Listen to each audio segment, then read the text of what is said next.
Πόσες φορές προσποιήθηκες για να κουμπώσεις, για να ταιριάξεις, για να είσαι αρεστός, για να μην μείνεις μόνος, να μην μείνεις μόνη. Και τι κατάφερες?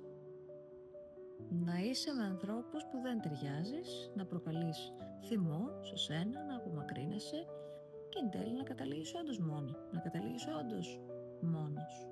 Μη μου μείνεις στα φύλλα, μιλάμε για τον άνθρωπο. Τι φοβάσαι τόσο με τη μοναξιά? Τι είναι αυτό που θες να μοιραστείς και να καταλάβουν οι άλλοι τόσο πολύ? Εσύ τι μπορείς να καταλάβεις για εσένα? Τι περιμένεις να σου καθρεφτήσουν οι άλλοι και πέφτεις διαρκώς σε όλους αυτούς τους φαύλους κύκλους και αυτή τη λούπα που λαμβάνεις διαρκώς απογοητεύσεις?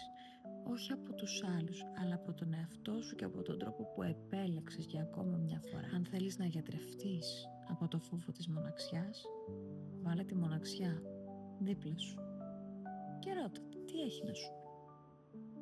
Για να σου χτυπάει την πόρτα, έχει βαθύτερα πράγματα που θέλει να μοιραστεί μαζί σου. Και όσο την αποφεύγεις, τόσο σε κάνει να συμπεριφέρεσαι με τρόπο που την επιβεβαιώνεις.